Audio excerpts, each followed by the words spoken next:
Hi, everyone, and welcome. I'm Jessica with Literary Arts. Thank you all for being here for an evening in celebration of the Oregon Book Award finalist for the Francis Fuller Victor Award in Nonfiction. That was really long, but very exciting. We're so grateful to have you all here. I know it's hard to get people together, so I was so happy that you all could make it. For those of you who are not familiar with Literary Arts, we are a nonprofit community-based arts organization with more than 35 years serving readers and writers. Our mission is to engage readers, support writers, and to inspire the next generation with great literature.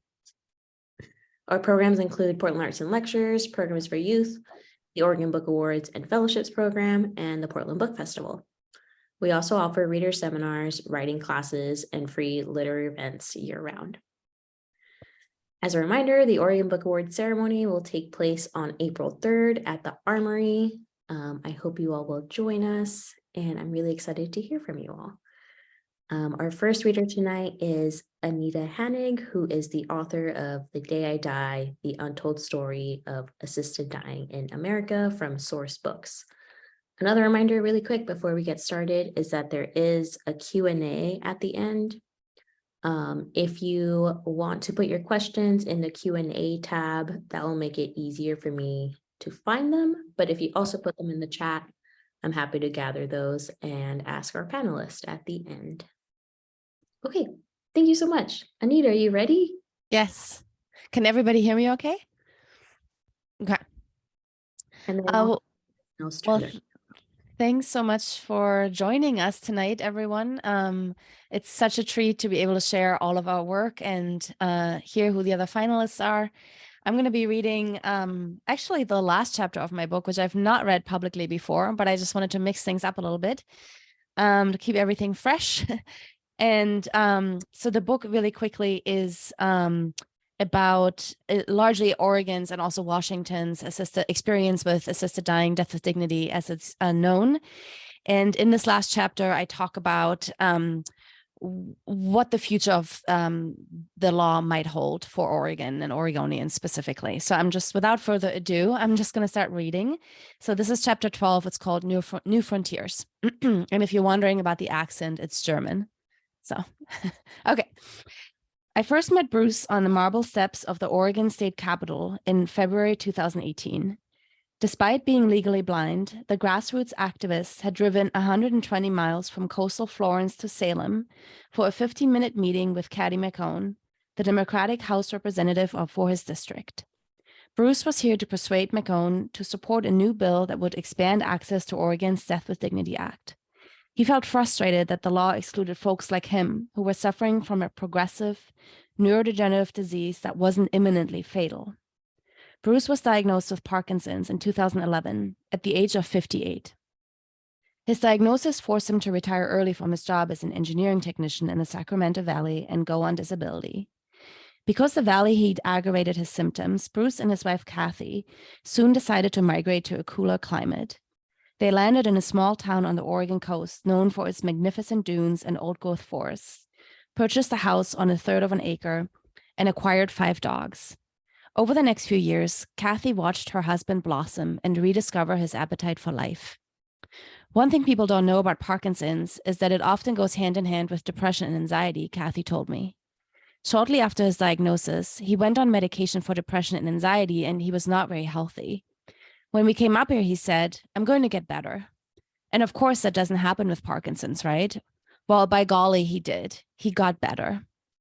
Bruce made friends with other outdoor enthusiasts with disabilities and ventured on hikes and fishing trips with them. He even bought his own fishing boat. One of the pictures Kathy took shows him holding 2 giant rainbow trout by their mouths. Below his weathered, bulbous nose, Bruce sports his best lizard smile. But Bruce also knew that his late life honeymoon wouldn't last forever, and he wanted a say in how things were going to end for him. He had picked Oregon in part because he had heard about the state's assisted dying law. He figured he would like to use it if his suffering became unbearable. What he didn't realize at the time was that the law was reserved for people with a terminal illness and a life expectancy of 6 months or less. However debilitating, his open-ended diagnosis made him ineligible. Bruce's gradual loss of physical function wasn't his biggest concern. He feared that his mind would go before his body. He was already suffering from memory loss.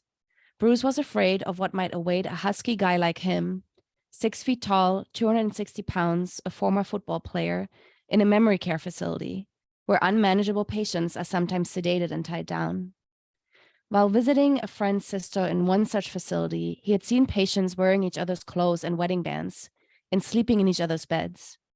His friend's sister, who had advanced dementia, would do wall art with her excrement. During his visit, Bruce had learned the term sundowners, patients who become disoriented and confused after dusk. When the sun goes down, you go down with it, a nurse had said. I am not going to suffer, Bruce told me during our first phone chat. I want to be able to take advantage of our death with dignity law. Yet not in its current form. Bruce knew that no doctor would give him a 6-month prognosis based on Parkinson's, and he was concerned that even if he did eventually get one, he might no longer be of sound mind or have lost the ability to self-administer the medication. The lost timeframe for terminality would have to change. In 2017, Bruce sprang into action. He churned out letters to the editor of his local paper. He joined Toastmasters to sharpen his public speaking skills. He sold his Babe Ruth autograph and used the money to launch a statewide advocacy tour to retirement homes, veterans groups, community centers, churches, radio stations, and lawmaker offices. He crashed public hearings on related bills to drum up support for his cause. During one hearing on a new advance directive, Bruce spontaneously rose to speak. We're tired of seeing people that are lying in bed for 10 to 12 years that really don't want to be there, he thundered off the cuff. And the doctor won't tell them they have 6 months to live. Bruce had never been very political. He had no experience lobbying or campaigning. He wasn't polished or even strategic. And he would often blurt out the first thing that entered his mind. Kathy lovingly called him a loose cannon. With her help behind the scenes, he cobbled together a website for his new nonprofit, End Choices. He had t-shirts made with the slogan, My life, my death, my way. But what he lacked in finesse, he made up for in charm and a scrappy attitude. Bruce knew how to talk to people. He could talk to just about anyone who was willing to listen. He had managed to get Derek Humphrey, the famous Right to Die activist, to be on his board of directors. And he snuck his way onto the calendars of busy legislators like Kathy McCone to secure sponsors for amending the law. As Bruce and I made our way past clusters of polyester suits to Kathy McCone's office, Bruce gripped the handle of his cane until his knuckles showed. He still got nervous every time he pitched his ideas. There was a lot on the line for him. When we took a seat across from McCone, Bruce cut right to the chase. The law is too restrictive, and we need to make it more compassionate, he said, his voice shaky and dry. He scooted a sheet of paper with his proposed bill across her desk, apologizing for the tremor in his hand. Sorry, Parkinson's is making me get ahead of myself. All we're asking is that people have a fair choice when they know their end of life is coming. McCone made a steeple with her fingers and leaned back in her chair. She said she had a friend with ALS and another friend with a slowly progressing genetic disease who had lost use of his hands. She asked Bruce if changes to the bill could be legislated or if they would have to go on a ballot. We can legislate it, Bruce declared, his natural confidence restored. I'm in favor of this, McCone said finally. Knowing you have control is very important.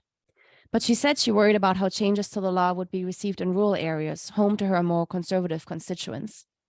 Bruce latched onto the in favor part. So can I use your name? He forged ahead. Your word is good enough. Possibly, let me think about it. And our time was up. McCone's assistant photocopied the proposal and ushered us into the hallway. As we rode the elevator to the lobby, Bruce told me he was happy with how it went. He had made a personal connection. Baby boomers all know people who are sick, he told me and smiled. His challenge was to translate that shared fact into political will. Thank you.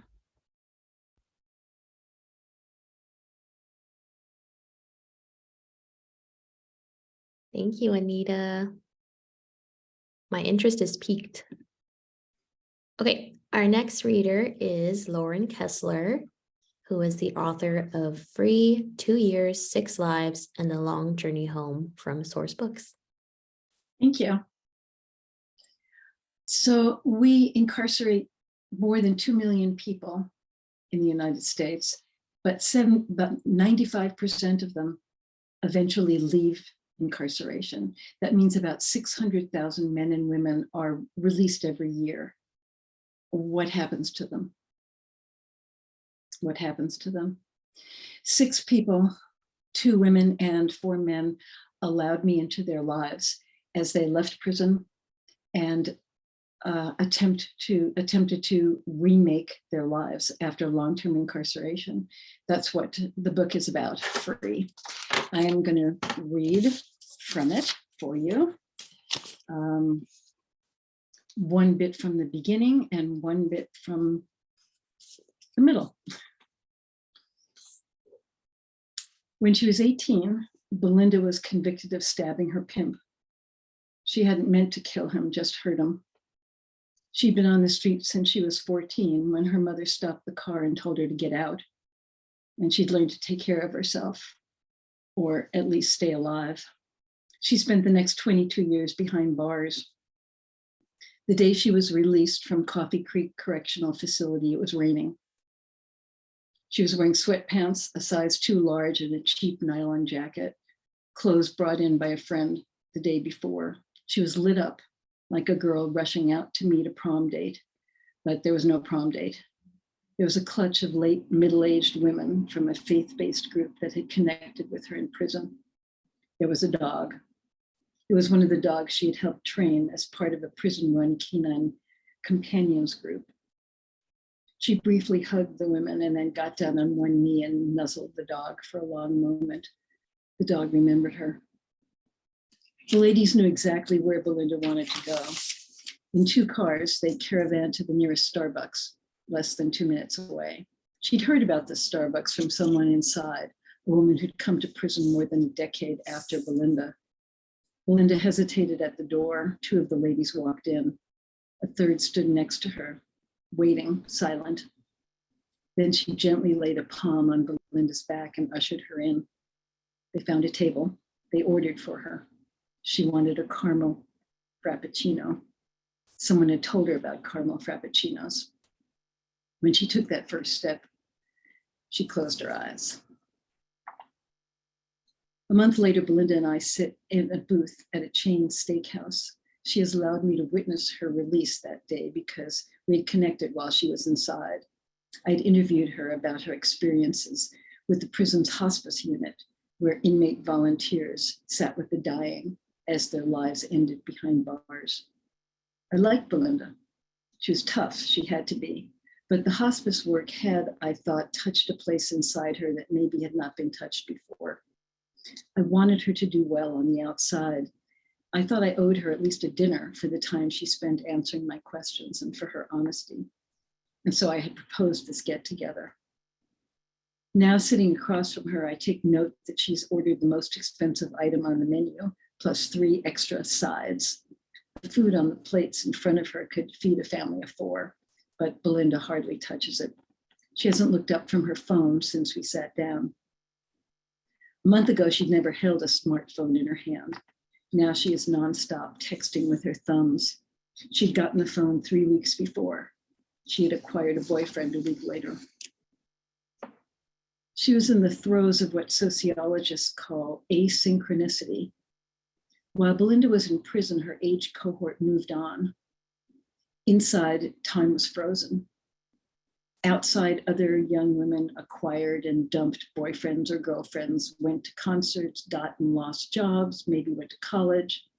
On the outside, other women moved to new apartments, new towns, new countries, had adventures, changed their look, had career aspirations that worked out or didn't. On the outside, other young women grew into their 30s, found their place, lost it, reinvented themselves, settled in. They had children.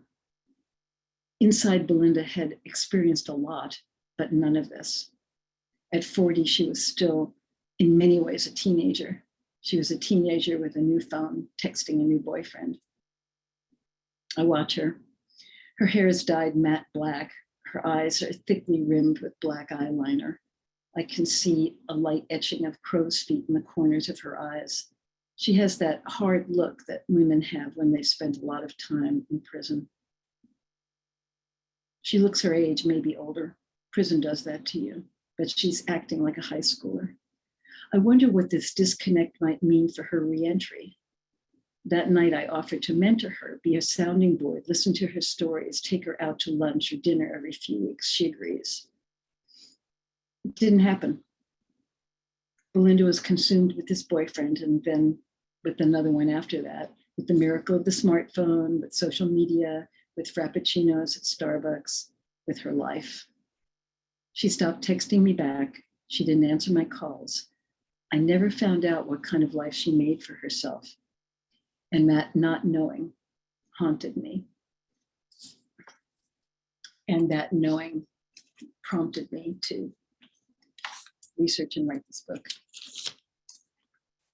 Let me tell you about Catherine, one of the women who let me into her lives. Prisoners are usually released from Lowell Correctional Institute at 9 a.m, but Catherine was released at midnight. The authorities were concerned that her release would turn the parking lot into a media circus. Even after 17 years, both her crime and her sentence remained notorious. In 1999, after she and her brother, 13 and 12 at the time, had shot and killed their father's live-in girlfriend, they became the youngest murderers ever to be tried and sentenced as adults. They pleaded guilty to second-degree murder and were each sentenced to 18 years. Now, under cover of darkness, which is the way she thought of it, that adolescent girl was emerging as a 30-year-old woman. Catherine was in the dorm, her stomach in knots, waiting for her name to be called. At 5 minutes past midnight, the call came. She was scared, anxious, excited, and she suddenly realized overwhelmingly sad. She'd be leaving behind the women who'd become her family, who had supported her, befriended her, mothered her. She cried as she was led down the hallways to the room where she would undergo her last strip search. As she removed her prison uniform for the last time, discarding the pale blue cotton shirt and pants that looked like a nurse's scrubs, she felt enormous relief. She actually smiled. Then she dressed in the clothes her family had brought in for her: girl clothes, summer clothes, shorts, a tank top, sandals. As she was led through the last set of gates to the guardhouse, the women from all the dorms called out to her from behind the barred windows, waving, yelling their goodbyes. Had she ever seen a prison movie, this scene would have been familiar, a cliche even, but it was real, it was happening. At the guardhouse, the processing continued. Her papers were checked, her identity was confirmed. She received a plastic bag, a garbage bag, with her personal items. They were called EOS items, end of sentence. This was it. Was it her imagination, or was the air outside different on this side of the gates? It was a typical midsummer night in central Florida, 75 degrees, the air thick and sticky. Yet she had the impression as she stood waiting for the machinery of the prison bureaucracy to grind along that the air was fresh and cool. She saw her mother and father, long divorced, but together for this moment, pull up in the parking lot. She wanted to run to meet them, but there were more forms, more documents. Finally, she was told she could go, and she ran, sandals flopping, to hug them both. But she broke it off quickly. She wanted to get as far away as she could, as quickly as she could. 20 minutes later, they pulled over to stop at a McDonald's. Catherine had dreamed of this moment so long. Free world food, choices, whatever she wanted. But now, faced with all those choices, she didn't know what she wanted or if she wanted anything. Finally, she chose a yogurt parfait because it said it had fresh fruit on top. She so desperately wanted fresh fruit. Next to the McDonald's was a convenience store. She wandered the aisles in awe of all the selections, frozen with indecision. She got nothing. Back in the car, she realized she had no appetite, but she ate the parfait anyway. The year before, in a letter to a local newspaper, she had written that she was fearful of being released into a foreign society, is how she put it, where she would have to, quote, learn how to function like a normal person. She was imagining at the time the challenges of learning to drive, to fill out job applications, to build her credit, to get insurance. She hadn't imagined that deciding what candy bar to buy at a 7-Eleven would be on the list. Catherine's grandmother had come from Alabama to welcome her home and had busied herself in the kitchen for hours that night, cooking all of Catherine's favorite foods. And so at 2:30 in the morning, after the long drive from the prison, the family sat down to Cornish hens and collard greens, candied yams, cornbread, and mac and cheese. This time, Catherine tasted it all. In the morning, they drove to the beach, the place she wanted to go more than anywhere else. She and her brother, released the week before, played together in the surf, acting like kids. She still couldn't believe she was free, that they were both free. The next day, her new life would begin. It would be so much harder and so much better than she ever thought it would be. Thank you.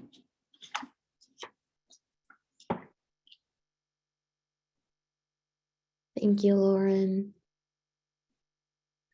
Our next reader is Leah. No, that's wrong. I'm sorry. It's David. David is the author of Northern Piutes of Malheur, High Desert Reckoning, and Oregon Country from the University of Nebraska Press. All set? There you are. Okay, I'm visible. Yes. All right, good. So I'm not going to introduce you to my book because I'm reading the introduction.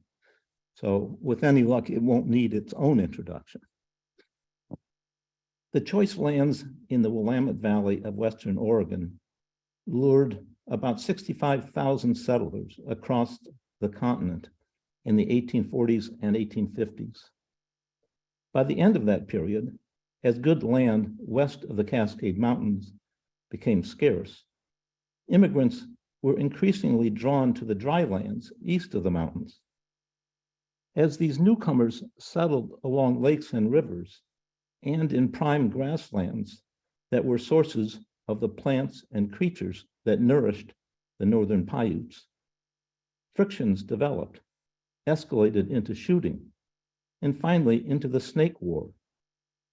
Federal troops charged with keeping the peace in Eastern Oregon were gone by the fall of 1861, called away to Civil War duty. They were replaced by inexperienced, untrained volunteers.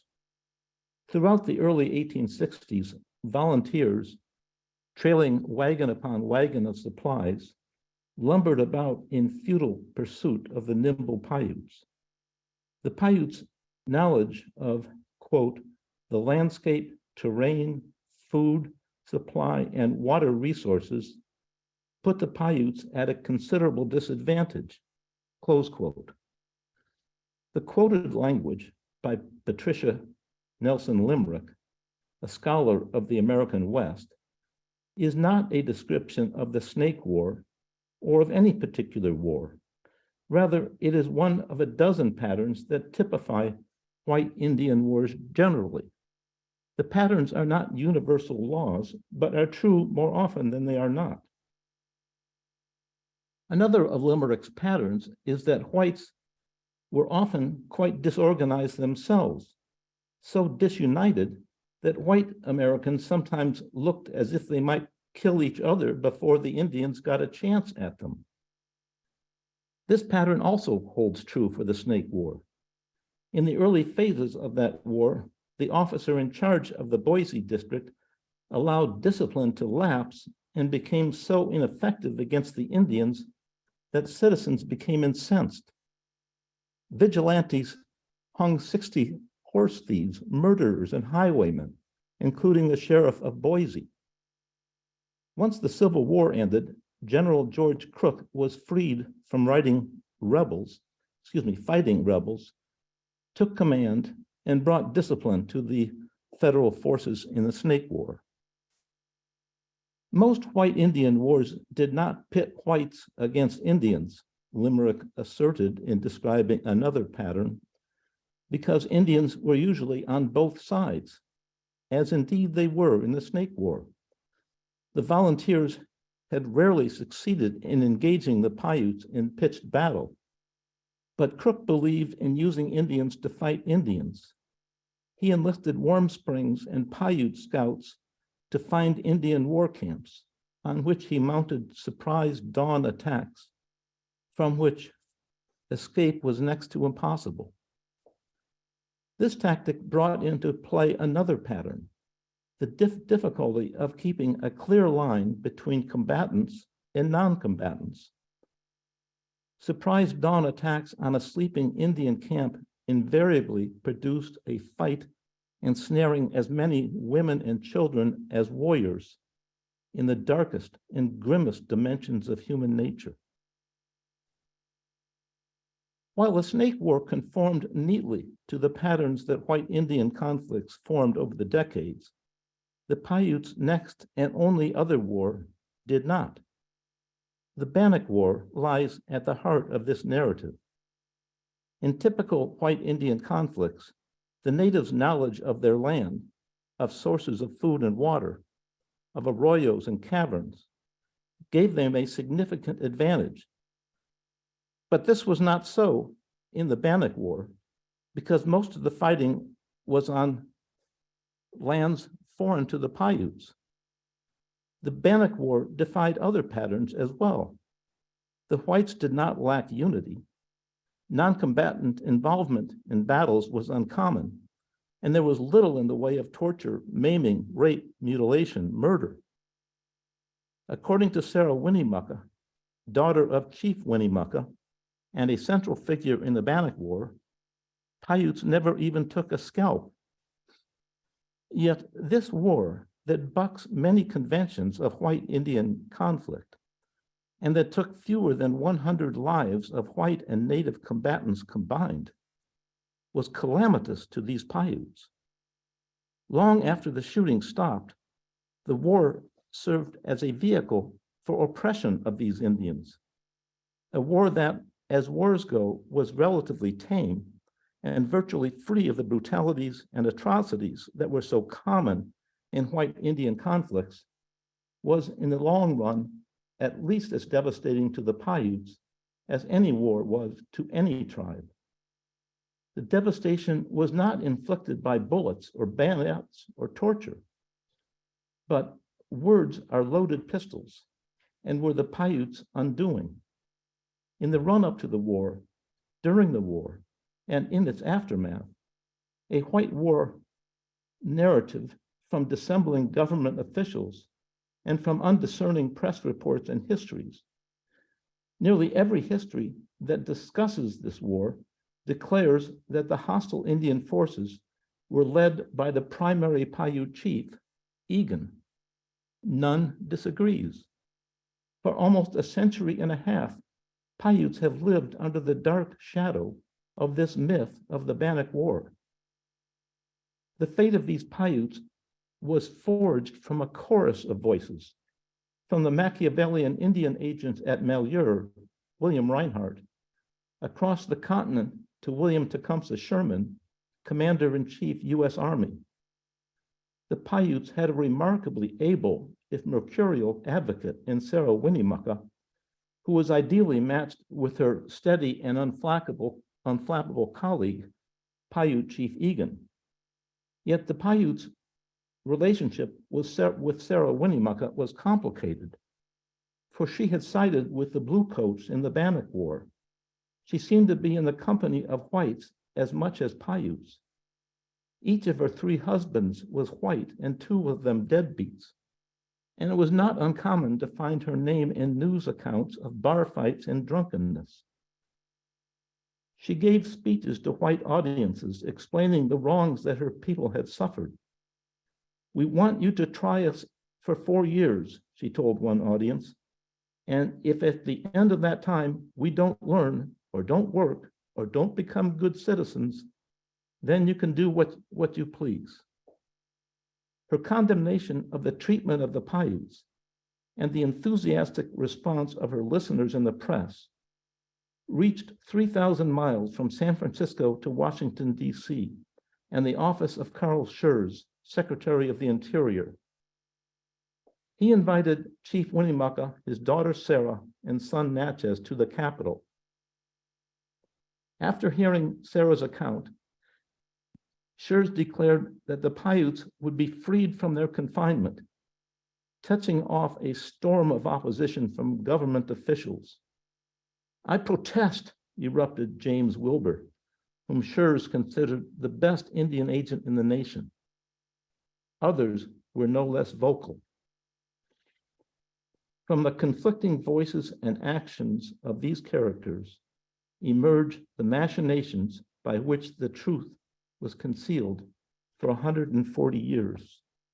In the midst of that period, Henry Rocloud, a native investigator with 2 degrees from Yale and nationwide experience, studied the circumstances of these Paiutes.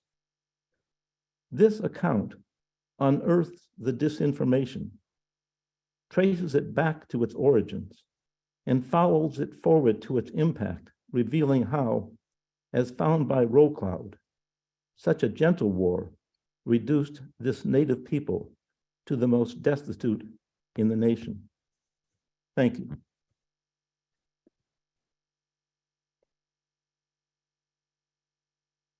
Thank you, David. Our next reader is Leah Sotili, who is the author of When the Moon Turns to Blood by 12 Books. Hi, Leah.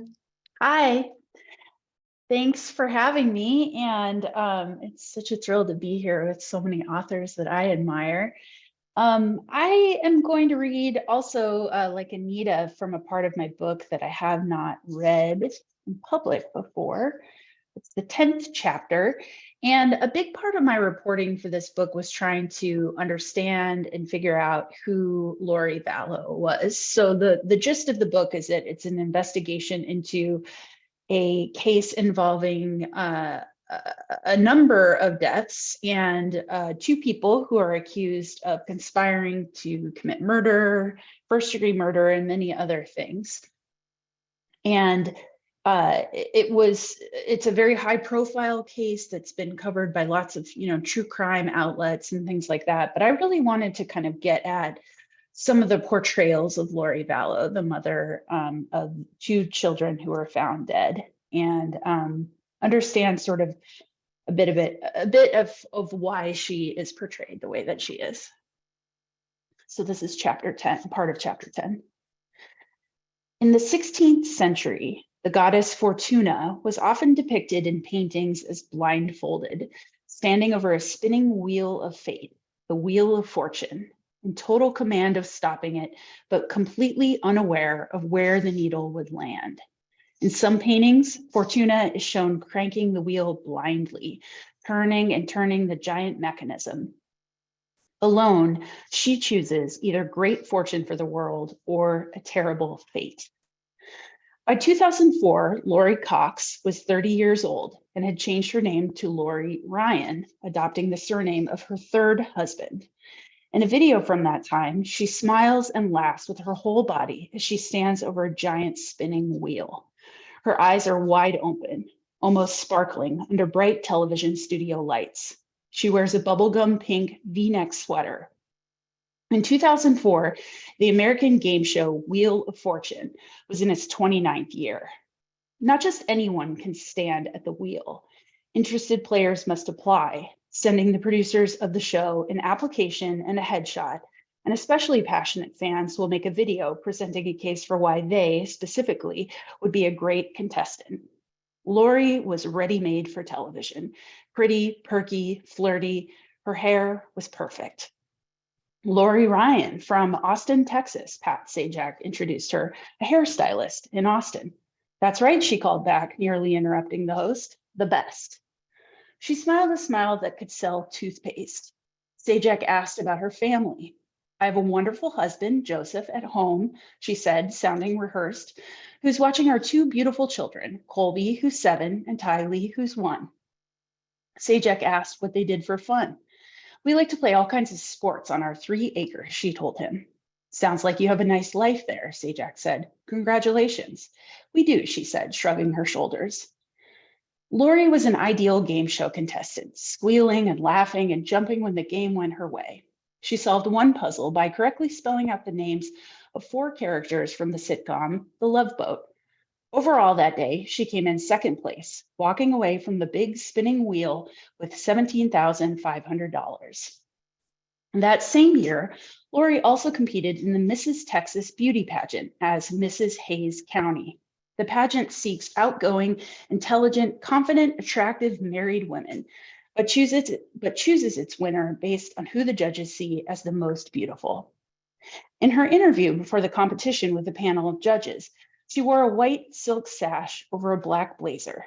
The judges asked what made her tick.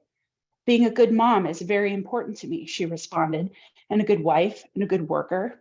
Being all those things together is not easy, so I'm basically a ticking time bomb. Everyone laughed, including Lori.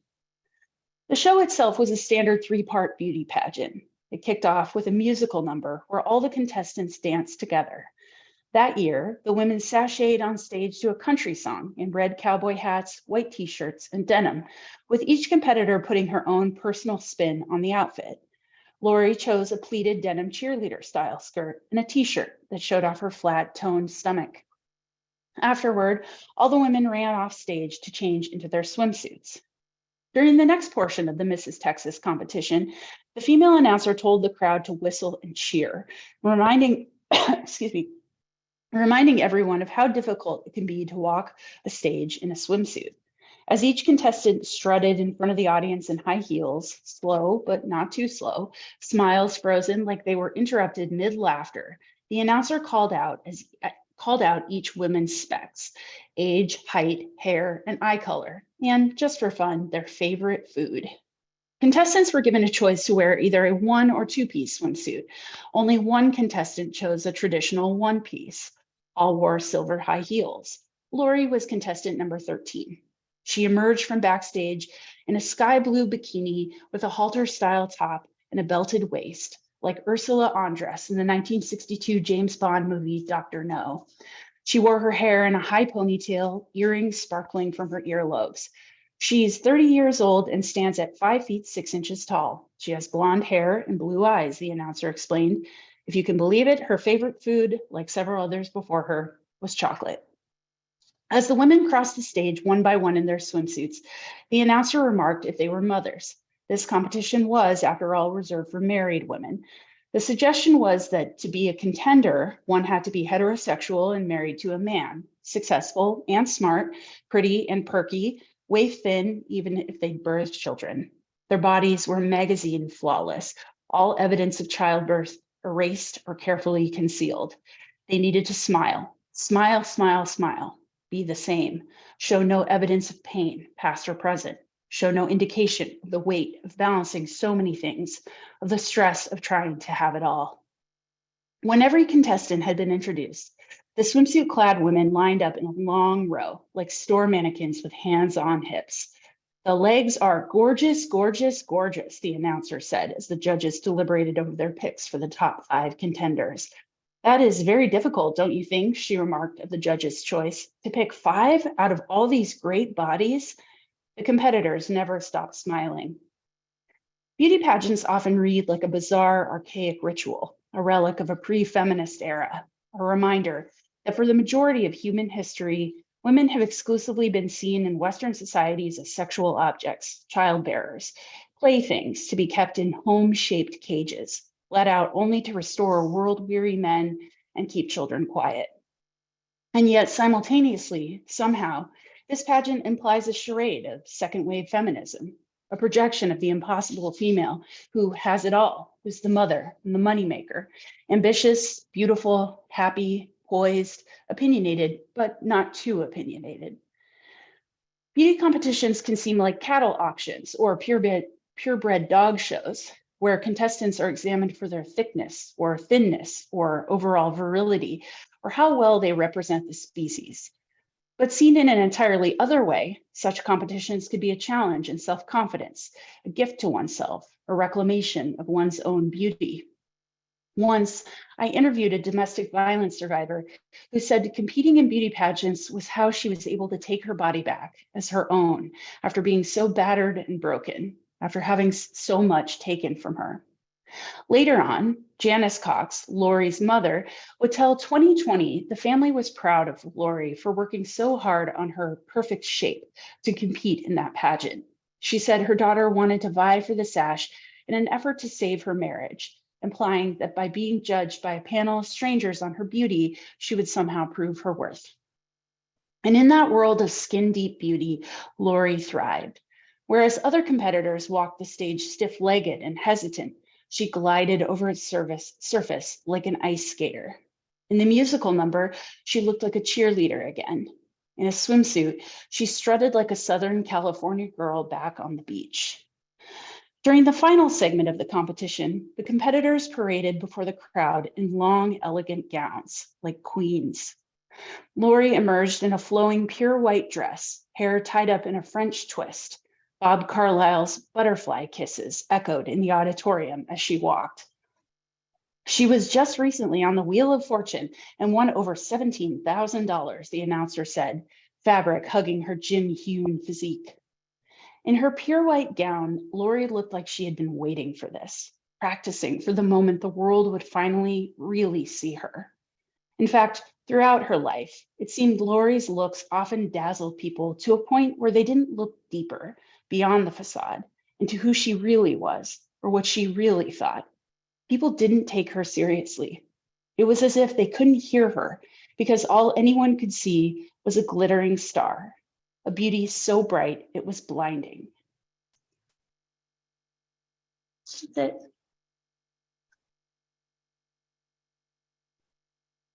Thank you, Leah. Okay, and our last finalist of the night is Deb Vanass. Hi, Deb. Deb is the author of Roar of the Sea, Treachery, Obsession, and Alaska's Most Valuable Wildlife from West Margin Press. Thanks so much, Jessica. And what an honor to be among these accomplished authors tonight. I'm going to go to a screen share and run through a few slides just to set the scene, and then I'll read a little section from the prologue of my book, which is a story of treachery and obsession involving pirates, fur seals, competing governments, and near war. So we'll see if our screen share is going to do what it's supposed to do. Yes, I think so. Okay.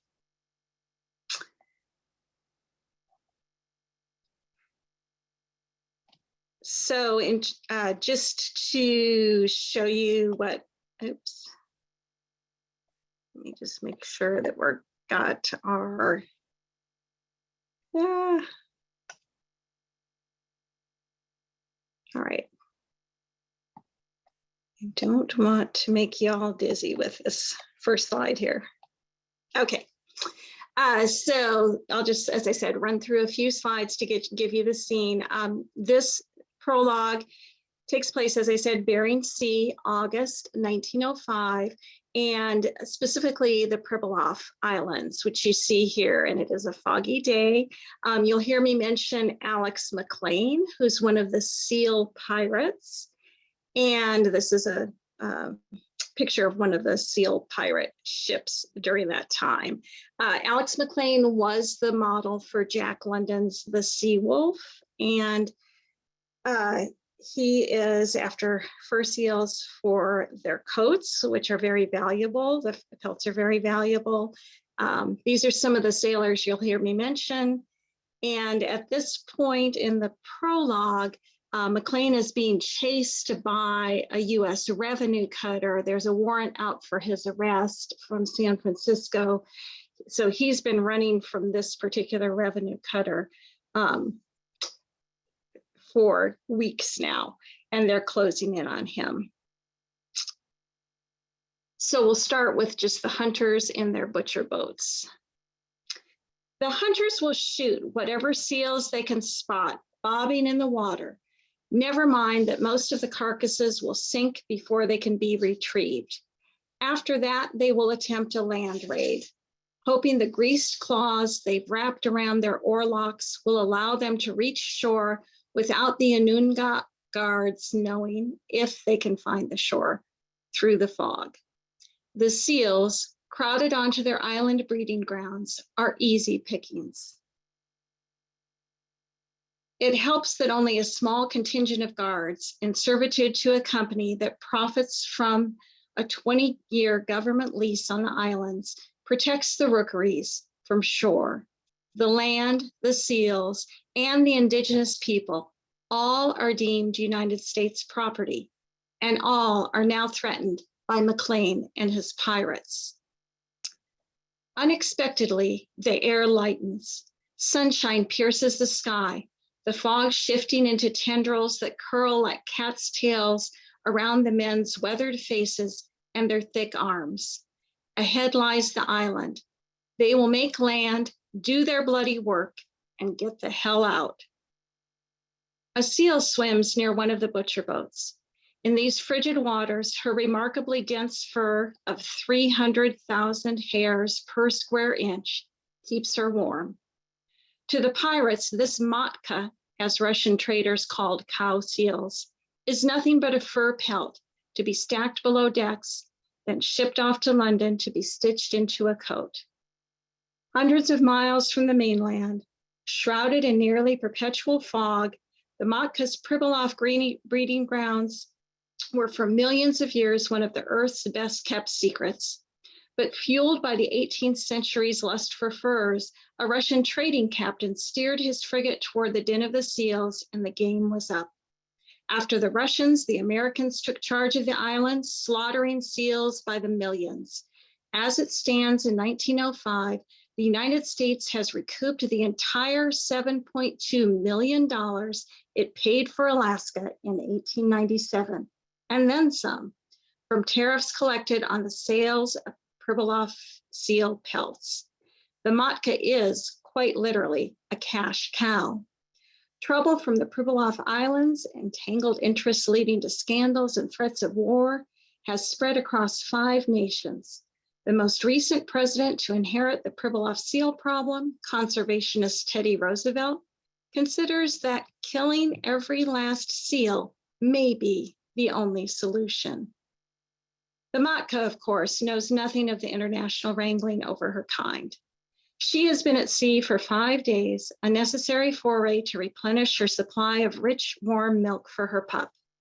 To reach the undersea shelf where great schools of pollock and anchovies lurk, she has swum hundreds of miles, propelled by flippers larger and stronger than those of any other pinniped. By night, she makes shallow dives, relying on her keen eyesight to locate the fish that she eagerly consumes. By day, she dives deeper, feasting on squid.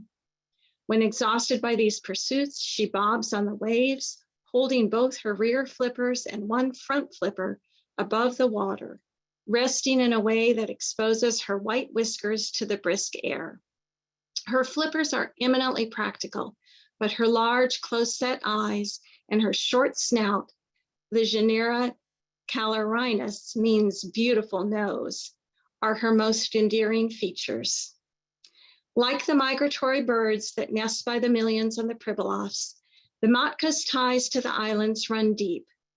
She isn't choosy about which bull seals she mates with, but she has a strong affinity for the tiny patch of land to which she has returned every summer since birth.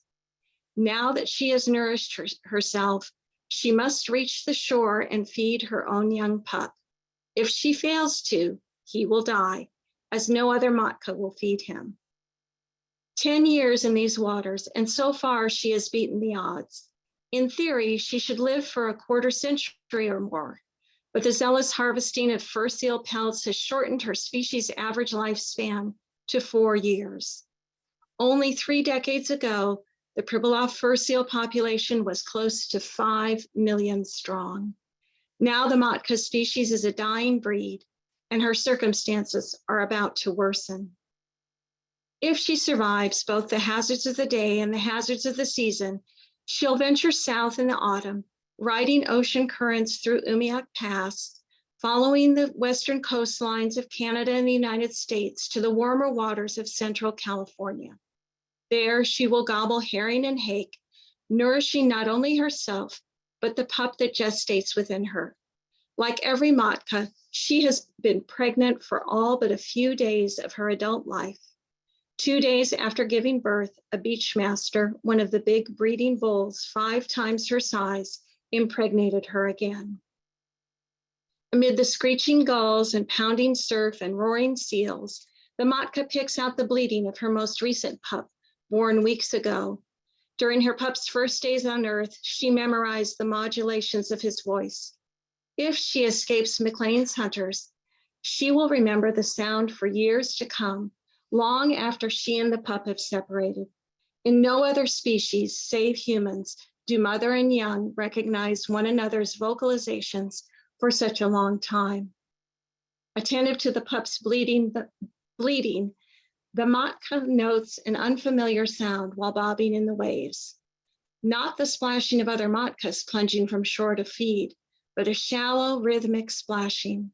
By nature, the matka is curious, but she hangs back, watching and listening, enveloped in fog, which remains as much in residence here as the plentiful birds, fish, invertebrates, and marine mammals drawn to the Bering Sea's nutrient-rich waters. Pop, pop, pop. Closing her nostrils, the matka dips beneath the waves. Compared to the beachmasters who bellow from shore, she is sleek and lithe, maneuvering with grace. Sluicing through the water, she hears the clicking of other matkas, also alarmed.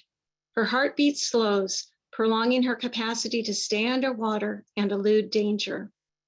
1 minute, 2 minutes, then 3. She pokes her face from the water to the burnt smell of gunpowder. From the butcher boat skimming through the fog, McLean's hunters take turns shooting and rowing, rowing and shooting. Hearing the flurry of shots, the matka plunges back in the sea, thrusting into waters that press her whiskers to her face, diving 300 feet deep. Swimming hard and fast, she generates heat that dissipates through the hairless skin of her flippers. This is where she is most at home, in the water, swimming wild and free. But her pup needs her, and so she pushes up, up, up with her flippers until her beautiful nose breaks the surface of the waves, the silver fur of her throat glistening. From the butcher boat, one of McLean's men spots her. Pop, pop, pop. Lead balls hit the water to her left, to her right. Among tendrils of fog, gulls wheel and scream. Ahead is the island, an ancient basalt formation rising out of the sea. Perched on the rocks, the matka's pup protests his hunger. She presses toward shore. Making ground at last, she hoists herself up and out of the sea. By her front flippers, she drags herself over the black sand beach, her back bent like a bow, her head low to the ground. The vestiges of her land mammal ancestors serve her well, her flippers working almost like legs to enable her to propel herself faster than a human can run. Shuffling past hordes of bachelors and beachmasters and other matkas, she locates her hungry pup. He bleats a welcome, then curls into her, latching onto a teat. For the moment, they are safe. Others will not be so lucky. A reign of terror is mounting. By summer's end, the pirates will have slain tens of thousands of seals. McLean, it seems, is unstoppable. Thank you.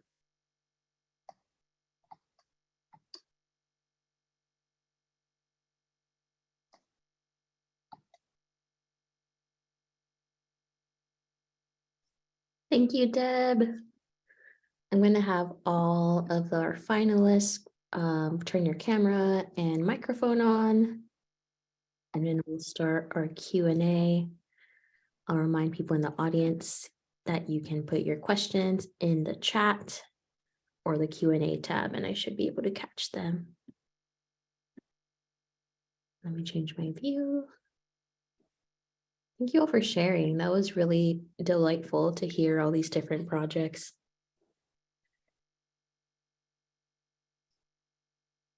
Okay, so I like to start with a question for everyone. How did you all come to this project? What has been like the journey to creating this book?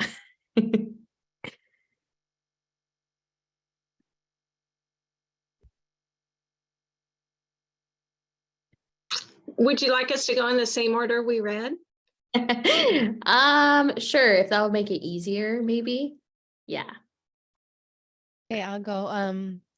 Mine was actually a kind of a coincidence, as these things often are. I was showing a movie, actually a documentary film called How to Die in Oregon in one of my classes when I was teaching on the East Coast, by Peter Richardson, and just immediately became hooked and thought, oh, what an interesting topic to um to to ponder, and it raised so many questions about dignity, about the sanctity of life, around moralities of dying, autonomy, all these things. And in my previous work, I'd worked on birth, and so in some ways I thought it was really fitting to then switch over to the end of life and do a research project on that. And I ended up moving. I'd gone to Reed College back in the day, and I ended up moving back to Oregon for this research project, for multiple sabbaticals, and now permanently. And yeah, and just really started following the thread. And but originally the research for me started out on the East Coast. I went to public hearings on assisted dying in states where it wasn't yet legal. But eventually it was clear to me that I had to go to the birthplace of this law, which is Oregon. And I embedded myself in the communities that help dying patients kind of cross that threshold. So specifically the people at End of Life Choices Oregon, who send out volunteers who help people die. That was kind of my in.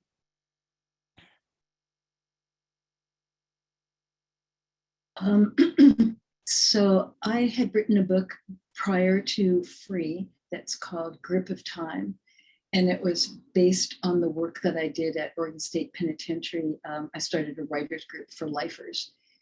And so that book was about what it's like to live your life in prison when your entire life is lived in prison. So not sort of the Hollywood version of it. And the more that I learned about the kind of person that you had to become to stay safe and sane in that toxic environment, the more I wondered about how you would make it in the world when you went out to the world. And I was stunned to find out that 95% of people who are incarcerated eventually get out. The people in my book, one of them had been in for 37 years. So we're not talking about a revolving door here.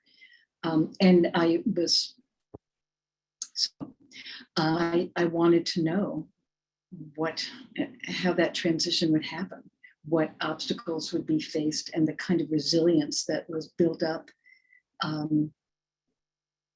in the folks that spend that time in prison, whether that same kind of resilience would help them outside, and what our communities think about, quote, welcoming back people who have been incarcerated.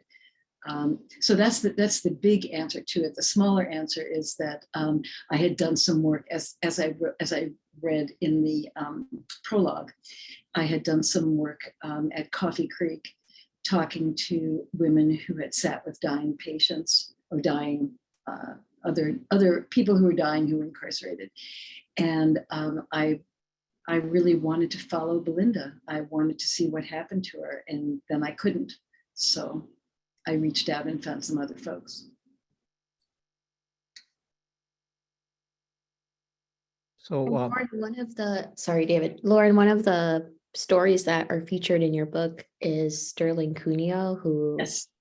is a past fellowship recipient from Literary Arts. So I was super excited to see his story featured. Yeah, Sterling was the first incarcerated person, and I think maybe the only, to win an Oregon Literary Fellowship. And 4 of the men in that writers group won national awards with writing that they did from that group with PEN America, the prison writing contest. Right. and Sterling was one of them. Yeah. David, I'm so sorry. No problem. Well, I wanted to write about Eastern Oregon, and I thought I needed to be more specific, so I chose the John Day River, which turned out to be a terrible topic. I couldn't, at least for me, but it did lead me to a story of the Oregon Paiutes being having an encounter with white gold miners. And that the white gold miners didn't turn out to be that interesting, but I slowly caught on that the history of the Paiutes was not very valid, and that there was a lot of work to be done. And I was lucky enough to meet some Paiutes who helped me along the way. And so it ended up being far more fascinating than I had ever hoped it would be.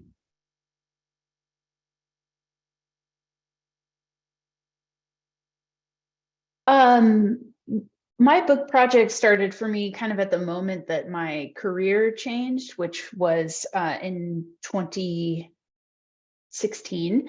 I'm a freelance journalist and I write about subcultures, and 2016 was when two members of the Bundy family of Southern Nevada took over the Malheur National Wildlife Refuge.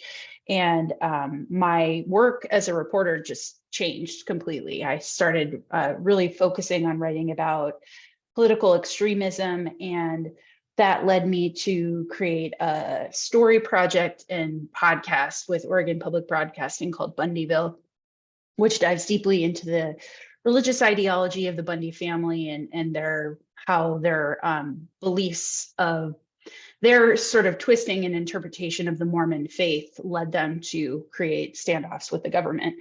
So I had, interviewed them extensively and talked to them a lot about their religious beliefs. And so in 2019, when I heard about the case of Lori Vallow and Chad Daybell in Idaho, I heard some kind of passing reports. It was all over. It was like on Nancy Grace. It was on, all the big cable news outlets talking about these two missing children. Nobody knew where they were, and that it might have something to do with their mother and stepfather's religious beliefs. So it was characterized as their cult-like religious beliefs.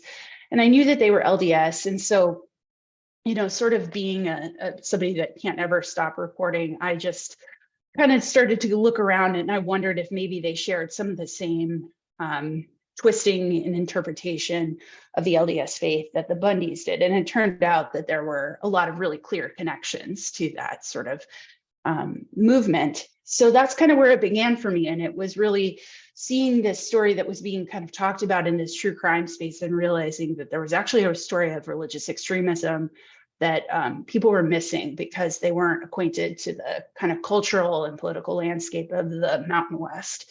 So yeah, that's how it started for me. I was in Alaska for 36 years, and I wrote fiction primarily, young adult and some children's books. And I was fortunate to be asked to go out to the Pribilof Islands to do some work with the students and teachers there. And it's a pretty magical place that not very many people get to go to. And you also get stuck there a lot because you get weathered in. And I was given, because I got weathered in, I was given a book to read while I was there that had been produced by the Native Corporation called Slaves of the Harvest. And it just opened up this whole history I'd never heard of about how the United States nearly went to war over the Pribilof fur seals. So actually, when I moved to Oregon 6 years ago, while we were waiting for our house to be finished, The Roar of the Sea was the book I started at that time. That's awesome.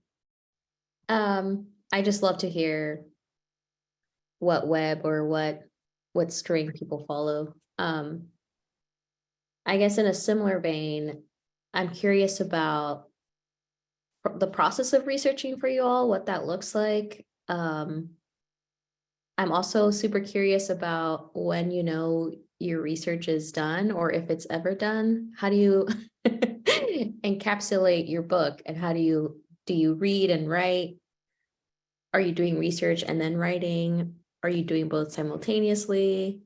Do you have to stop at some point? Like, what kind of processes and limits do you put on yourself? Yes, I'll start. So I trained as an anthropologist, cultural anthropologist, and so my methodology is very much what we call participant observation. So you embed yourself in the community that you're studying, and you participate in everything that's going on, kind of different from what a journalist might do. So there's a scene early on in the book where I help the family open up secondal capsules for the person who's dying. And it shocked some people who are not familiar with anthropology. um, but it's kind of the idea there is you kind of do as the locals do, and you kind of become, rather than a fly on the wall, you become an active participant in what's happening. And that, I think, really allowed me the kind of credibility and the authenticity that people wanted from somebody who was attending their death with them. But you couldn't just be by the sidelines with a notepad and take notes or something. You actually need to be part of exactly what's happening and bring yourself in and participate fully. So I was extremely privileged to be a part of some of those endings.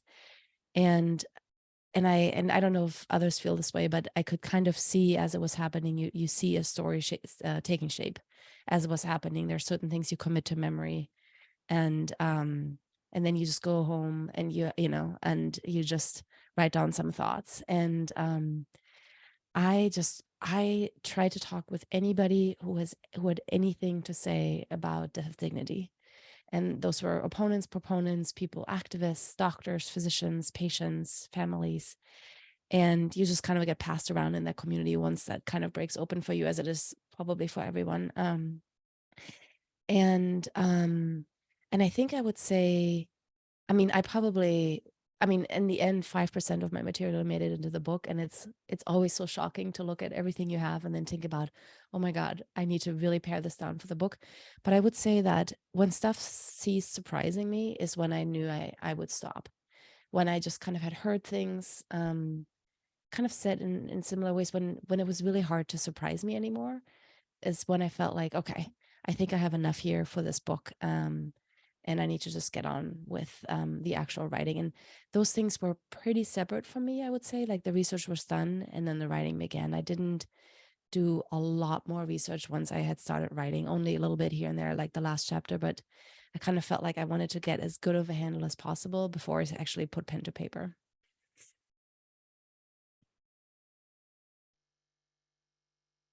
Well, I'll jump in out of turn. For me, the story didn't start to unfold until I found, through the help of a Multnomah County librarian, a way to get into the federal archives that, from my desk, that dealt with Native Americans in the Northwest. And nearly all of these files would be about 1,000 pages in a folder, and I probably went through 50 of them, and they're not searchable. Almost all of them are handwritten. So these were gold mines with not much gold and a lot of other stuff. But so I was able to get into things that nobody else had ever seen. But the way I knew when my research was nearing the end was when I solved the last mystery, because there were about 15 histories that touched on the Bannock War, which my book focuses on. And I'm not a historian, and I've never written a book. And yet I was contradicting all 15 histories. So I knew I had to be believable. I had to have really strong backup. So you'll notice my book is about half footnotes, because I knew people were not going to go take my name and say, oh, well, it must be true. They do the opposite. And so when there were a few of the final puzzles revealed themselves to me, not through brilliance, but through just continuing to read and read and read until everything made sense, then I knew I was ready to finish the writing. I was writing the whole time, most of it junk. Thank you.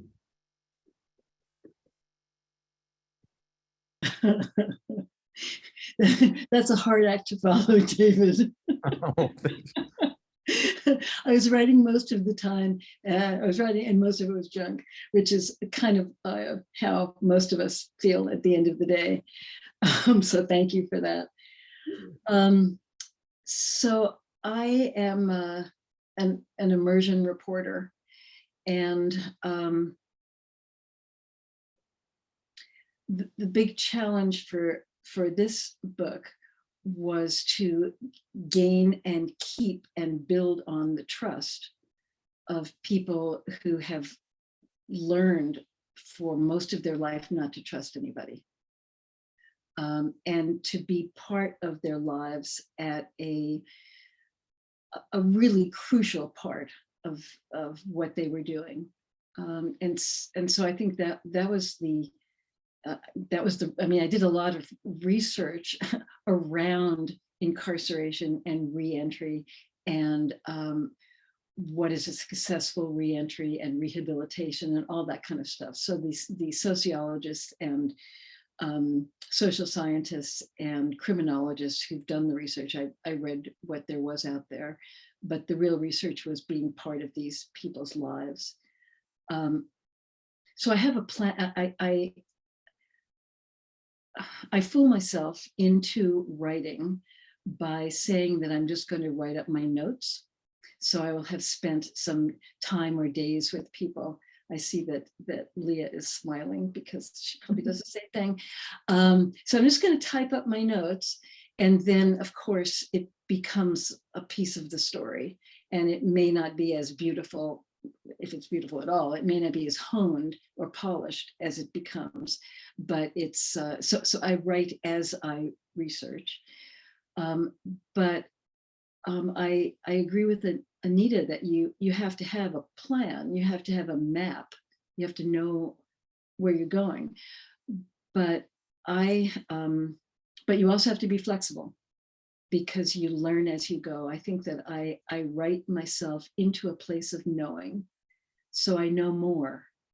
I want to know a lot when I start, but I want to be surprised, and I want to go on detours and learn as I research and write. And so it is a back and forth kind of ping pong of writing and researching and seeing where the holes are, and then writing and researching like that.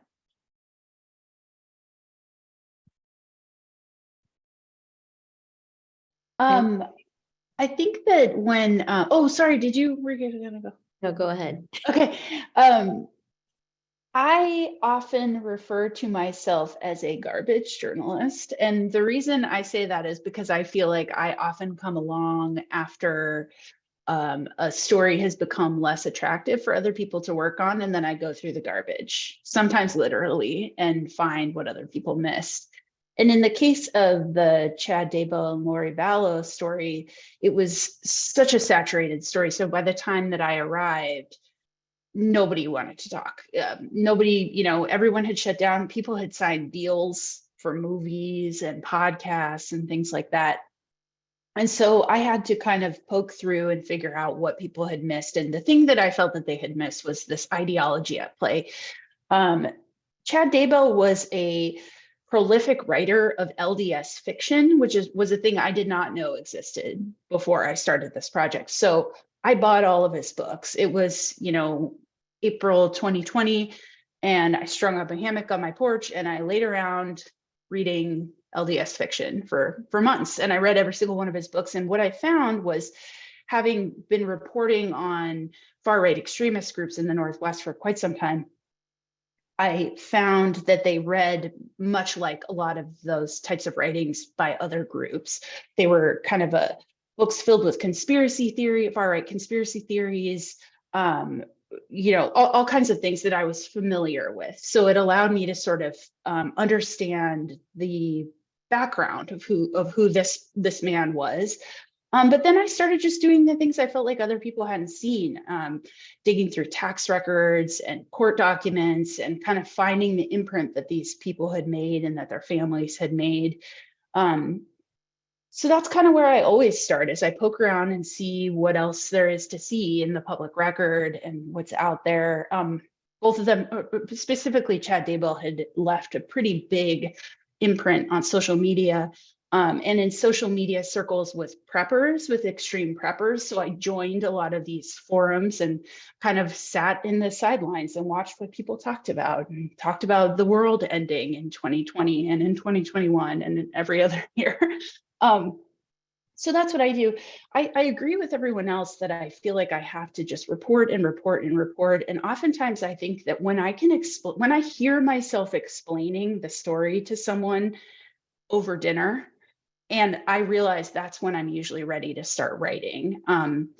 I think that I learned with this was my first book, that I couldn't wait to write until all the reporting was done, because it becomes too much at a certain point. So definitely, yeah, Lauren was describing my thoughts. I was thinking you have to start writing your notes down, and all of a sudden you realize you've been at the computer for hours. Writing and stringing things together. I think every project I work on feels like it has a different reporting process, but I often find if I can start talking about it casually and explaining, oh yeah, I'm writing a book on XYZ, then I think, oh, okay, I think I'm ready. I think I'm ready to start explaining it. So it's fascinating to me in that I'm not a journalist and was writing about a historical. I've done 2 nonfiction books for adults, and both are historical. But in both, I used some of the techniques that you who write in contemporary contemporary situations are using in that. I would say I do try to immerse myself in the history. Not just the events that happen, but I'm a very visual writer. So when I'm researching, I'm always trying to get to the point where I can picture what happened and I can see the scene so I can write the scene. And that's when I can start really putting things together. And at that point, because I am that visual writer and I really want my books to read like novels, I will continue to research even as I'm thought I was done, but then like there's this little detail here that I need to find that out to make the scene correct and full, and to have the narrative sort of zeal that I want it to have, the verve, if you will.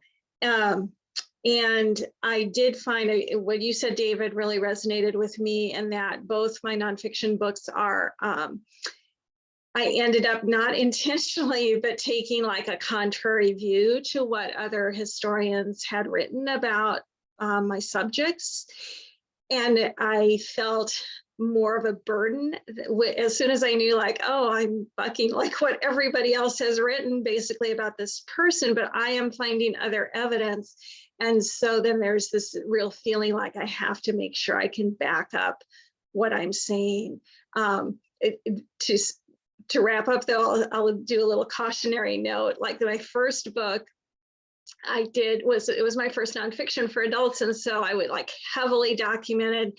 My footnotes were like a lot of outtakes went into my footnotes. It was kind of fun. But then the next one, I'm like, no, I'm just going to do narrative. Like I don't need any footnotes. And then it ended up my publisher, which was a different publisher than the other one, was like, no, you need footnotes. And so I had to go back and pull all that, which isn't that hard. You just have to be super organized. But if, future reference, always think you are going to have to footnote. I think it's a better way to think about it. Yeah. Do any of you write in other genres? And also, if you do, or even if you don't, I guess, what attracts you to nonfiction? Somebody else can go first this time. Yeah, we'll shuffle it. Okay, I'll go first because so I write shorter. I mean, I write essays, but I write only nonfiction. I'm way too fascinated with real people and real places and things that are really happening, and I love being able to get out into the world and interact with the world. So although I do read fiction, I have never had a desire to write it. I just care too much about, I mean, I'm just, yeah. So yes.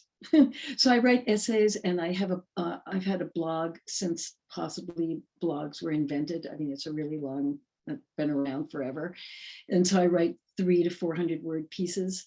So they're sort of like short stories, except for that they're nonfiction. And I teach nonfiction. Well, I'll jump in. I have thought about writing fiction, but when I think back on this book, I shy away from it. Some of the most memorable parts of this experience have been the Paiutes who I have worked with, and especially with Nancy Egan, who's the triple great granddaughter of the primary character in the book. And what I've discovered completely retells the history of her people. And so she brought to a museum in Idaho virtually all of her relatives that she could scrape up. And they are totally fascinated by what this book tells. And I just, that doesn't happen with fiction. I mean, this really affects people's lives. It changes people's lives. And that's why I don't want to give up.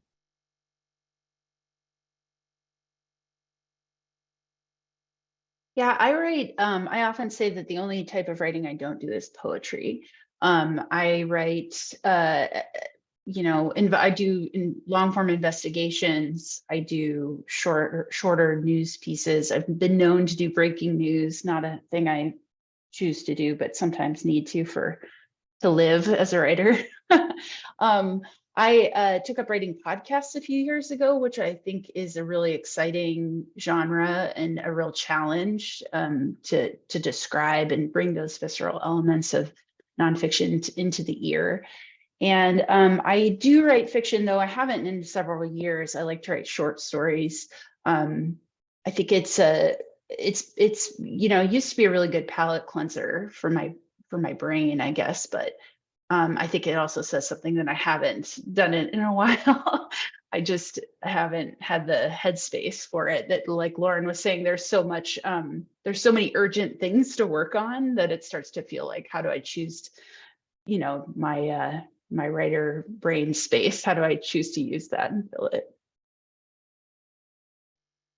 I already mentioned that I am a novelist, and I write historical fiction under a pen name. But I'll just add to that just a little bit, riffing off of what you said, David, that when I was writing, especially the book before this one, so many times I tried to stop myself and say, like, just make this stuff up. Like, it's just too hard to get the research, because that particular topic was a Native woman who was instrumental in the Klondike Gold Rush, and she was illiterate. And so, like, she didn't leave any records, and the research was just so hard. But in making the decision, what I kept coming back to was and I think this applies for War of the Sea as well, is that like this story has been mistold already. Like I'm not gonna, it's been sort of fictionalized accidentally, and I can't fictionalize it again. So that's how I made those decisions. So I'll say same. Oh, I mostly just write nonfiction, as most people here are. I actually, well, when I was in 4th grade, I wrote a few poems, but they were very basic. But I love what everybody's saying. I just love listening to all of you about your process, and it's so, I wish we could all sit together and have tea. But I actually wrote this book in part. I wrote this narrative nonfiction book to get away from dense academic writing. This is kind of what I was trained in. It's terrible. And what we train like students in university is not how anybody should write. And so this was kind of my break free moment. My first book was with an academic press. Not to say that an academic press, forces you to write a certain way, but there are certain expectations around paying homage to the people who came before you and having a million footnotes and inserting yourself into theoretical conversations that nobody else cares about. And with this book, I precisely didn't want to do that. I urgently wanted this book to be picked up by anybody who's ever thought about assisted dying or who is mortal, if you will. And so I was really drawn to the narrative nonfiction because I wanted to tell a story that can circulate and that people can recognize themselves in. That was what I really wanted to do. And yeah, so my dream is to write long form nonfiction. I write like personal essays and op-eds and things like that, but I haven't quite broken into the long form pieces yet.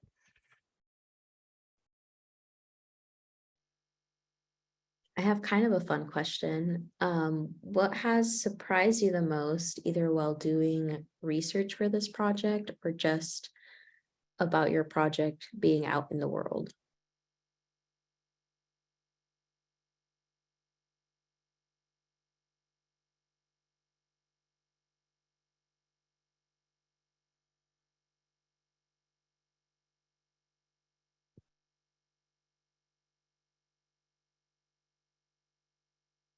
I guess I can go. I don't know. I had this like horror vision that once this book comes out, I would be bombarded with death threats.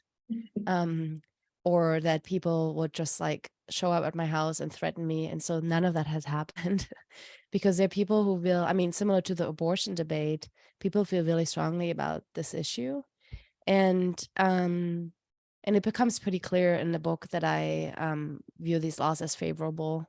Not all is perfect in the realm of assisted dying, but I, in the course of writing this book, became, I would say, a pretty huge advocate of assisted dying, because you really can do this research and not feel moved by the struggles that the people are undergoing. And so I kind of thought, and I had gotten some hate email before about smaller pieces I had done, but I thought I would get something from the book, and so far I got nothing. So it's almost like, oh well, I had kind of braced myself, and so that didn't happen. But I guess one thing that surprised me is just how, my prior work had been like pretty academic, and with this, it was also such an emotional journey that I underwent. And then in the course of this book, I had my own experiences with death and dying, and I felt like I don't know how I would have dealt with those if I hadn't just immersed myself in this work for 5 years, because it really gave me kind of a template for how to deal with my own grief in ways that I hadn't anticipated. So from the beginning, this wasn't at all like an academic project. It was really kind of all encompassing. And I mean, I had dreams about this. I mean, I'm sure all of you have dreams about what you're working on too. But it's just all consuming once you kind of dive in. And that, I guess, surprised me too. Well, for me, I knew I was sympathetic with the Native Americans, and I made a vow that I'm going to be objective, and I'm going to tell a story the way it is, and I'm not going to let my bias lead me into saying things that I want to be true, but I don't really know if they are true or not. And I was rigorous about that. And what has astonished me is that the Indians were right the whole way. They were mistreated and lied to, and all of these lies by the public officials, I have run down ad infinitum. It's not debatable. And so I was astonished that the whites were almost always on the right side. There were a couple of real villains, and I mean, yeah. So, but the whites were almost always on the wrong side, and there are a couple of villain Indians, and I give them what they deserve. But this is it's amazingly one-sided story when you look at it objectively. So I'm way astonished at how poorly the Native Americans were treated. And that's a very gentle way of saying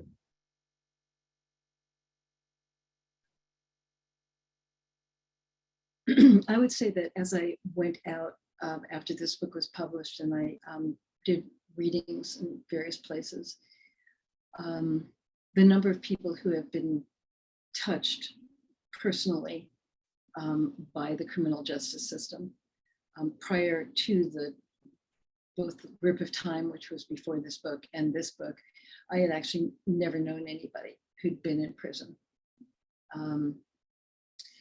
And when people would come up to me after a reading, it would be a story of someone in their family, maybe not an immediate family, but when you have 2.3 million people incarcerated, you're gonna, it's gonna touch everybody. And how it's a hidden world. We put people behind bars and hide them away. And then when they come out, we don't want to interact or at any rate, people were wanted to say that my son served in prison and now he's out and he has a job, or my cousin was inside for a long time and he's doing well. I mean, they wanted to talk about those kinds of stories because it's not the kind of stories that we hear. What we hear is the revolving door story. Like you get out of prison, you go to the first 7-Eleven and stick them up, or you sell drugs again. And so they really wanted to talk about the successes. And I wish we would have that public conversation, more of that public conversation.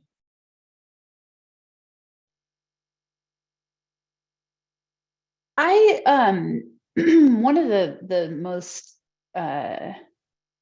gratifying things for me after releasing this book, because it's not a nice book. It's not, there's nothing in it. There's no silver lining. I searched and there's nothing. It's really sad and violent, and but a lot of it is about the history of the LDS Church. It's about scripture, it's about scriptural teachings, it's about the ways those teachings have been changed and interpreted over time. But to be clear, I did not grow up LDS.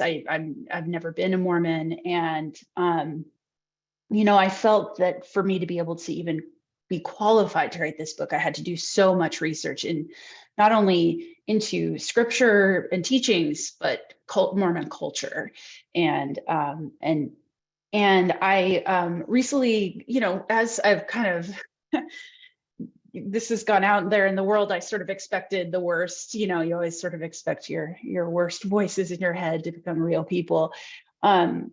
But I have heard from many, many people who are current members of the LDS Church or who are questioning their faith, who said that they felt that they were looking in a mirror, that there were parts of the book that were really reflective of the culture. And to me, that is just like the biggest compliment as a journalist, to know that you got it right. And that, you know, I think that oftentimes people are really, journalists are really worried about writing about people's faith. It's something that they want to kind of navigate around. And you know, I definitely didn't do that with this project. And I think that it was worth it, that people are happy for some of the conversations that it started around some hypocrisies in what comes from church leadership and what's in scripture, and what people want to see, and the ways that there's a violence kind of inherent within the culture that has been really kind of been permitted. So yeah, that was surprising for me, that people were receptive to that message that are actually current members of the church. Yeah, I'll echo that just in terms of the reception of the book. I would think this is a pretty common experience among writers. Like, you're always thinking of like, what's the bad thing that could happen? And in my case, it was that although my book is history, there's a lot of biology in it. It's really about the conservation movement. Like, these aren't things I know anything about, or I mean, I do now, but I didn't. So I was just like, I think worried that there would be sort of like these biologists and folks, you know, contacting me and saying, you got this and this and this wrong. And it really quite the opposite. Like, that has not happened. And the one biologist I'm thinking of in particular was like, man, you just nailed this. So that was nice. And the other thing I just will say about that aftermath of the book is that I found with my previous book, and I'm expecting it with this as well, it's kind of fun, like there's a long tail to the reception of a book. And I think it can be very positive too, just in terms of people's reactions and how change sometimes can happen from a book. So I've seen that with my previous nonfiction, and just kind of sitting waiting for that to hopefully happen with this one as well. I have one last question, but before I get into it, I wanted to give you all a chance to ask each other any questions.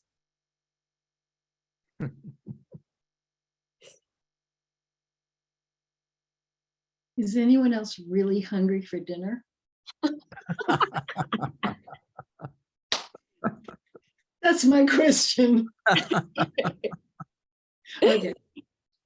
My question is, if any of you ever want to talk about writing, you know, hopefully we have each other's emails. I'd love to do that. Totally. Yeah. I wish we could split this thing 5 ways. Go out to dinner. Yes, let's do that.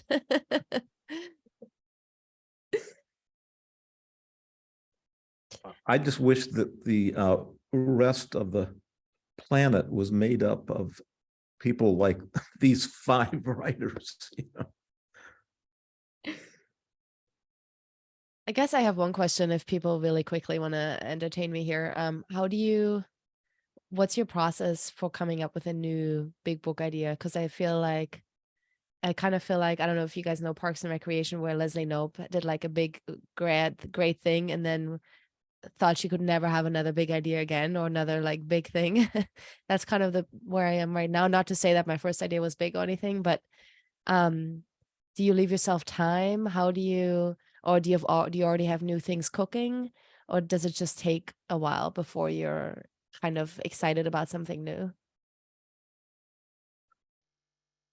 I was about to ask the same question.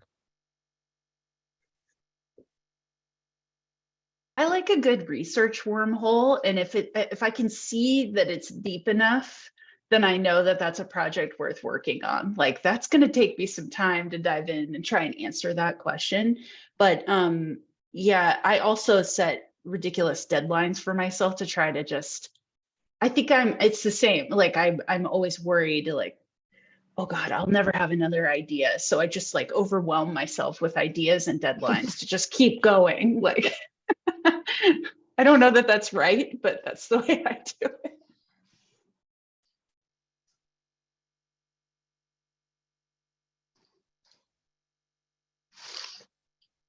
I can go ahead and ask my question and then we'll wrap it up. Does that sound okay?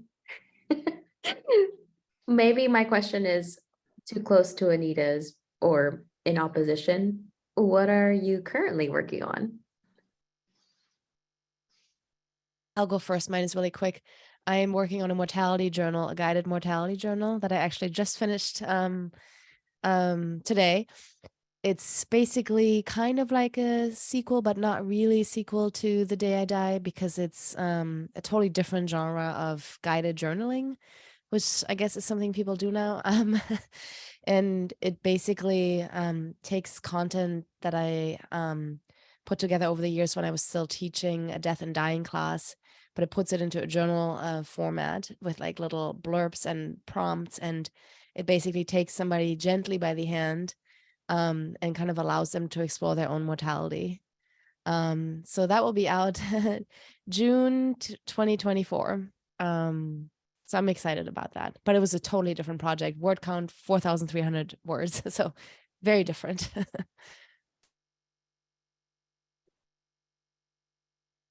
I had thought after this book about reentry that the I don't know if subculture is the right word here, but the community that I had not paying attention to were the victims. So the people who were wounded.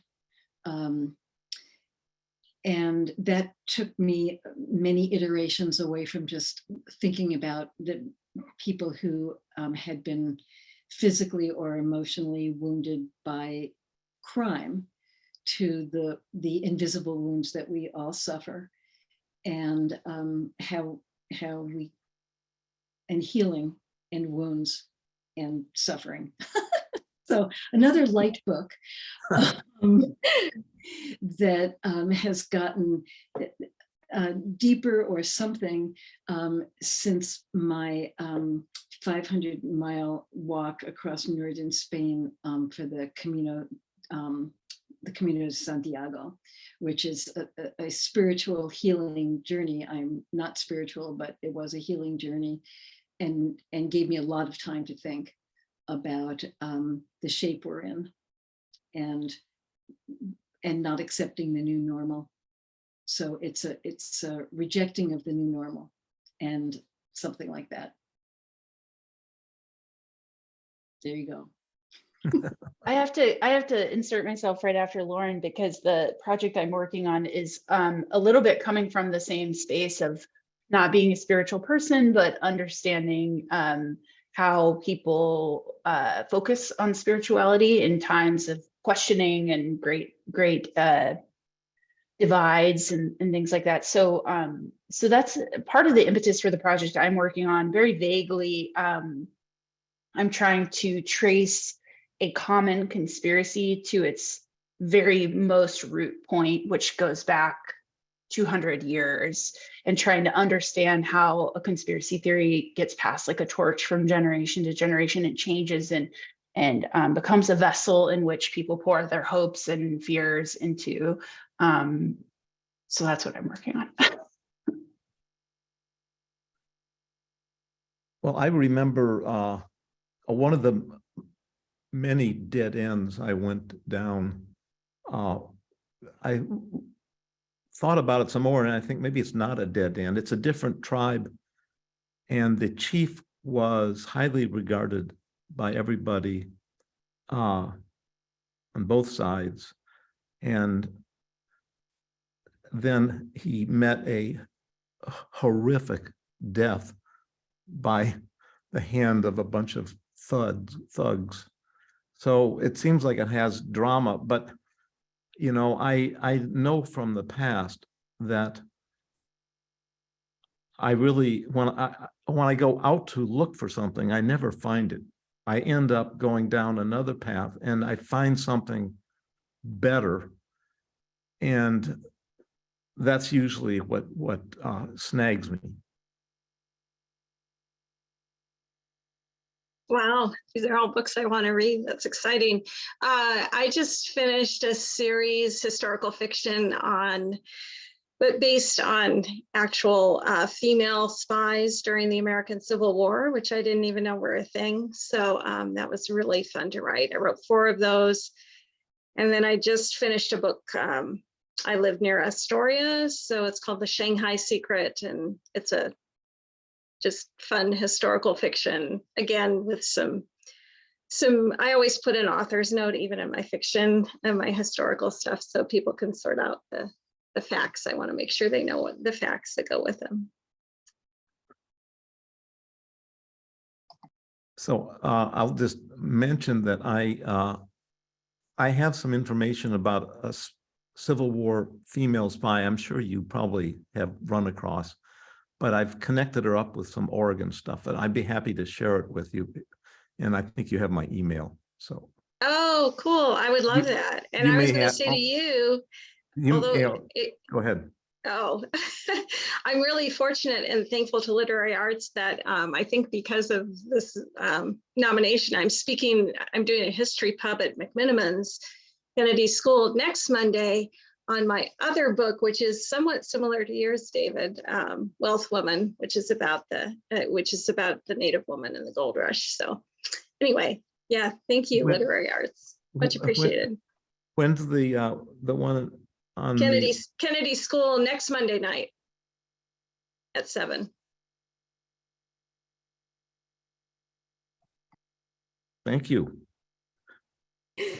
Thank you all so much for being here this evening. It's really so interesting and like delightful to hear all of your projects. I just love when people follow a curiosity or a question and it comes through in a project and you share with all of us. So super fortunate and thank you so much. I hope to see you all in person maybe on April 3rd. I think everyone's coming, right?